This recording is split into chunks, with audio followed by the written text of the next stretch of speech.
Hey everybody, it's Michael with Landscape. This is a quick video on basic map and feature editing. This won't go into all of the mapping functions of Landscape, but will hopefully give you enough information to get you started.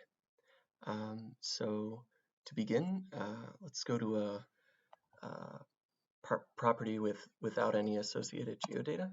Go to Mossy Forest 5, the fifth Mossy Forest.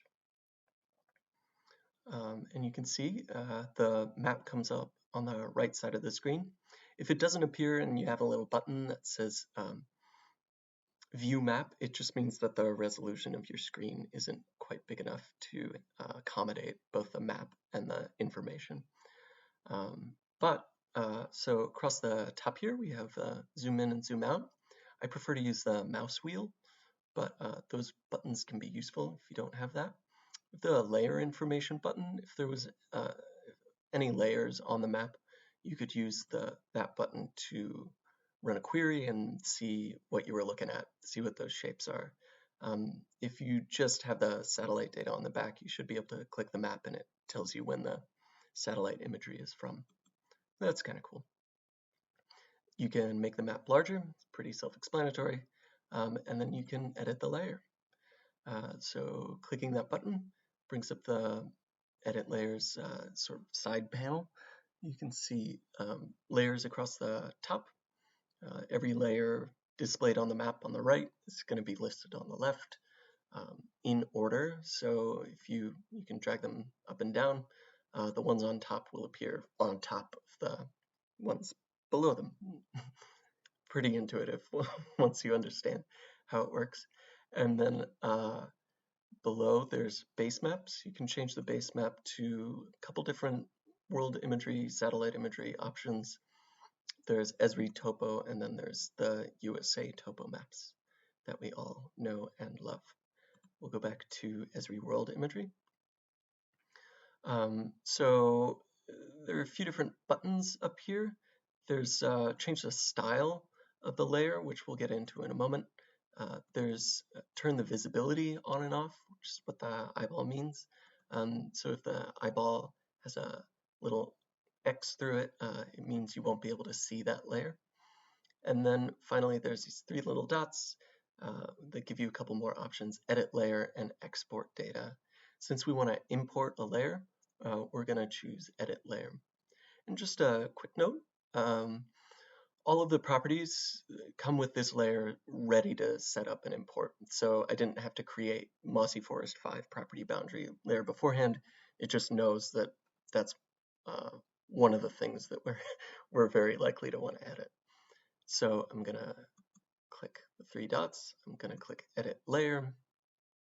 And you'll see a new toolbar appears across the top with this cool glowing boundary. It's got import features, new feature, if you just want to draw it, delete feature, save edits, and cancel edits. And we can't save edits right now because we haven't done anything. I want to import a shapefile, so I'm going to click Import Features. There's a bunch of different options, should cover whatever you need. Zip file, KML file, which is a Google. There's a GPX file as well as JSON. Since most folks use ArcGIS,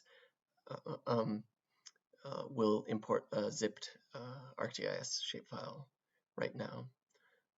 So just make sure it's all set up. Don't have a zip file yet, but I can highlight it, say send a compressed. Great, so now it's all set up.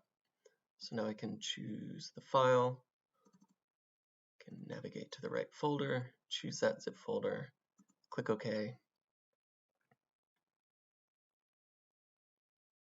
And it brings it right in. Oh, and it has another property there. Just going to turn that off. So it brings it in edit mode because we're still in edit mode. So I'm just going to save my edits before I start editing the overall shapefile, just so I can get back to this point. You can see it brought in the symbology from that's shown on this swatch over here. And say we're not happy with the way that looks, We can change it by clicking on the swatch. And so there's three different palettes that are presented if I want to change the color. There's hue, color, and then transparency below. Dragging the dots around changes each of those things. So say I want a nice dark forest green. Actually, no, I want a very light, happy green today. And I'll change the transparency to fully opaque. Click off the map and it's shown as a dotted line. You can also change each of these. So these are all buttons. If I want a straight line, I can choose solid line. If I want a dotted line, I can choose dotted line. This number here affects the thickness of the line. So say I want a really thick green line, that's that. Or I can also make it really skinny, like that. Clicking on this will give you the option to change the symbology to be the same for each feature or style it by name. It doesn't really make sense right now to style this feature by name, but it might make sense if you were mapping some other,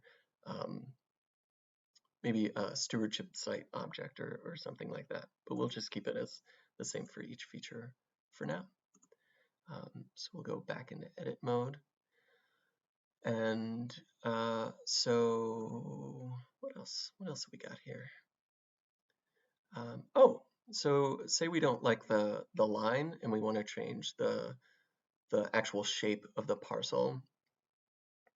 Each of these bright white squares can be clicked and dragged. It can also be, if you just click it, it will delete it. You can always recreate it, or if you make a lot of changes and you're suddenly unhappy with what you've done, you can always cancel edits and go back to the beginning. But you'll see that each one of these highlighted nodes has two gray nodes. Clicking on those will create two new nodes on either side of them. And sort of using this functionality, it's really nice and easy to create as much detail as you want on the property, so you can really create little alcoves or whatever you need. So I'm just gonna, let's say that's what the property looks like. So finally, if you need to delete a feature, maybe start all over again, you can always click delete feature and then click the feature inside, and it will disappear. Click save edits and it's gone now. So I have to re-import it if I want to play with it again. So that's about it for basic map and feature editing. I hope this video was helpful.